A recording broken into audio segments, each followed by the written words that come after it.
to Build Life. It's a marvelously rainy, gloomy day. That'd be a good time to reflect on what's happened in the last few months. If you're not following along, we are building a cabin for our property in Kentucky here in my shop.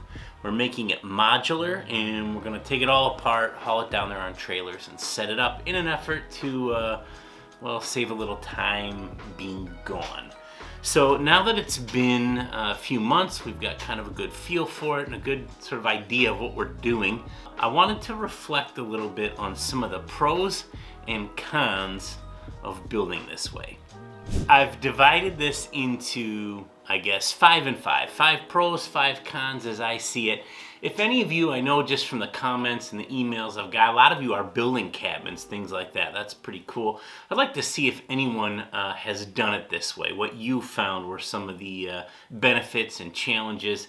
And really, I guess, anyone watching who has some foresight to see some that we might not have caught yet, what's to come. So as an eternal optimist here, I'm going to start with the pros. The first one I can see, and I think this one's obvious, is that building here in a shop is a controlled environment. Like temperature, hot and cold.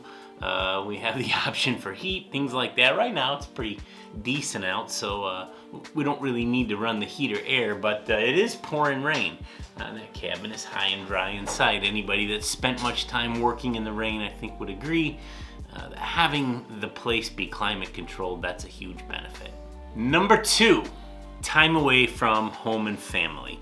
So when we have been working on the other cabins, we take off for sometimes, I would say 8 days would be a long trip, 3 would be a short one, so somewhere in the middle there, but let's just say a week. And there were some months where we did that twice a month, maybe 3 times in 2 months, but it gets to be a lot of time away. Not to mention you get there and you forget something, you're running out trying to buy it. There's a lot to be said for being able to do it right here. I can work in the evening when I'm done with my day job. I can work on the weekends. And we try to pick one day during the week where I've got a little bit of help and we can get the cabin built. But doing it here at home allows me to work on it when I want to and not save up everything for this big build trip where I have to be away from work and family. So I think this kind of goes with it, but being here, when I was talking about forgetting things, being able to have all of my tools. I've got a massive barn here, workshop. It is just full of power tools, cabinet, table saw, big chop saw. All those things are set up right here. And there's a lot of kind of obscure tools that maybe you forget to bring to Kentucky when we go. You're just not gonna go buy 2 of them, like a porta-band or a stand-up bandsaw, things like that come in really handy, but you just don't have access to it, when we're in Kentucky building, because we can't take and store everything.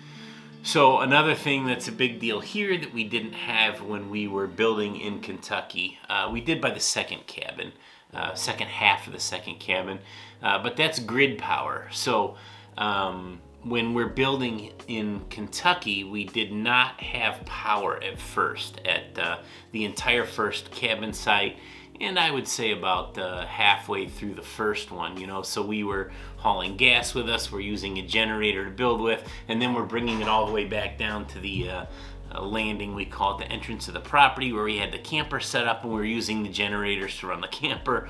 If you wanted to take a shower, you had to move the generator to run a pump to pump for the outhouse. There's always an option for solar and all kinds of things, but most of the things like the campground, the outhouse, even building, those are either temporary and not there now, or they were getting grid power. So to go through kind of a setup more elaborate than a generator didn't make a lot of sense. We did wind up with 2 generators at one point, so that helped the moving around as much.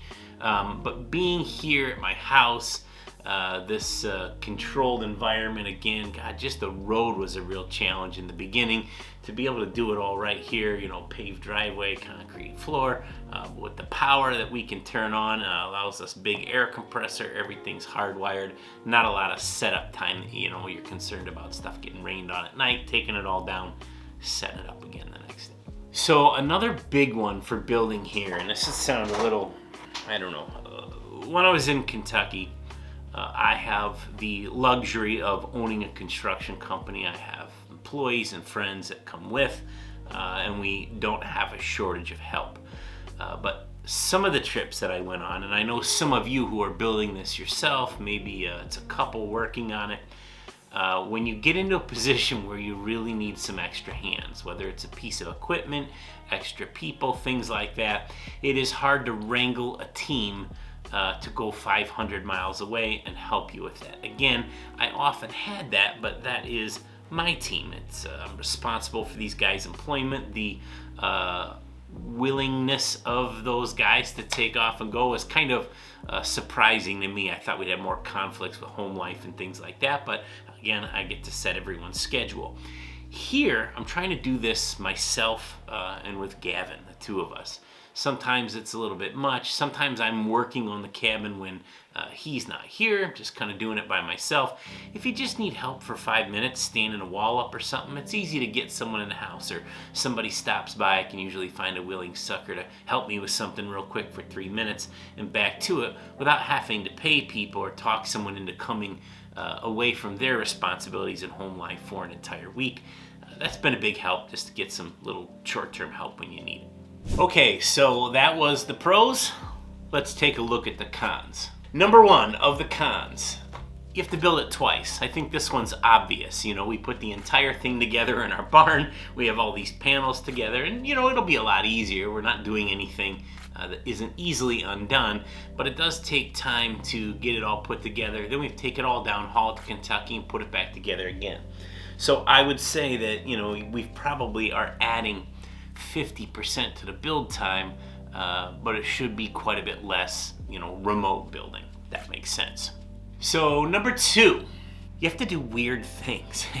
And I'm kind of touching on some of this before, but the building practices, some of the things you'll do, like we use tongue and groove on the floor, but we ran it in 2 different directions. We didn't glue it. We left a strip of non-tongue and groove down the middle so it can be removed and the 2 deck sections separated. You know, those are things that you would never wind up doing if you were building it in place. You'd have done tongue and groove one direction, glued it, screwed it, nailed it, whatever it is, and you'd be done with it. So there are some kind of weird things, the way corners get screwed together, you know, that you wouldn't be doing if you were out in the field. So there's, you know, some of that seems a little inefficient that way, but you're taking advantage of downtime here. I think you get it back. So number 3, again, these are all closely related. The building's slower. So I'm here, which allows me to do this by myself. So I have a lot less help doing it. That makes it slower, but all of these kind of strange things that we're doing, you know, taking the whole thing apart, loading it up, driving it there, putting it back together. Our time in Kentucky will be less and that part will be quicker, but we have countless hours here trying to put it together and doing some things twice, doing some things, again, kind of strangely. That'll add a lot to the time. So it is just going to go quite a bit slower. You know, when we did the Sunset Ridge cabin there in Kentucky, boy, we had one monster trip with a whole bunch of guys, and then I was able to go back myself, kind of put some touch up on it. Tully did take a bunch of guys and work on the outside, you know, but it is more, I don't want to say it's more efficient, because all the other reasons we talked about why it's more efficient here, but the stuff that you're doing twice, it's probably going to be a wash when we're done. But, you know, for instance, I've got, I don't know, 6 weeks into putting what you see so far. We're not even to the roof structure. Some of you may be watching this after it's all done. If we had done this in Kentucky with 7 or 8 guys, you know, we'd already be under roof after a week. But maybe man hours might be pretty close to the same amount in. I guess I have here that you hope it fits the terrain. And what I mean by that is, it's pretty surefire. We're gonna go drill some piers, put on some beams, and throw the thing in there. But I can't check the location. I have in mind where I want it to go, kind of hanging out in the hill. We may get there and find out that it's too steep. In our area in Kentucky, there are no building permits. Nobody cares where you put it. If you have a lot line dispute, something like that, you take it up with your neighbor. So for which case you don't build close to the lot line, because they're a little undefined out there anyways. So when I get out there, if we go, oh man, this is not going to work where I thought it was, it's too far away from utility hookups, that it's too steep, you know, I could just pick a different spot and move it. And with the lot that this is going on, 15 acres, there's plenty of options. But you can't just sit there and look at it and you know, change your mind, do things to the cabin that would require some measurements on site, because we are 500 miles away. Now, I will say I go there fairly often, so I can take measurements there. It's not rocket science, depending on where you put it. Depends on how tall your piers are. We don't build those ahead of time. So I think it will work out just fine, but maybe something that you want to keep in mind. Okay, so the other thing I have here, and this is the last, number 5 of the cons, and I'm sure there's a million more, but I'll, you know, quit my bitching after we get done here.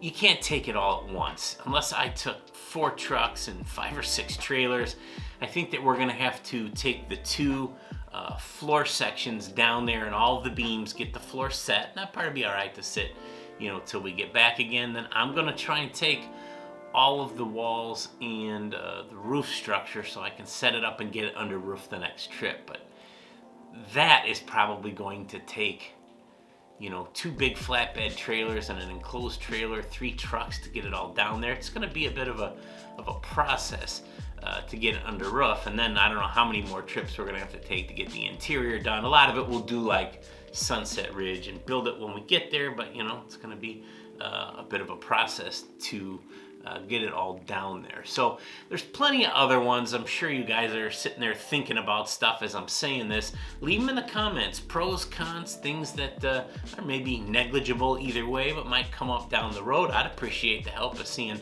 you know, what's to come. Planning makes a big difference on stuff like this, but we'll be back at it. If you're watching these in order, I guess the next thing we're going to be working on is the roof structure, timber frame roof structure. That'll be pretty cool. I'm excited. Bring you guys along with. Hopefully we'll see you there. Thanks for watching.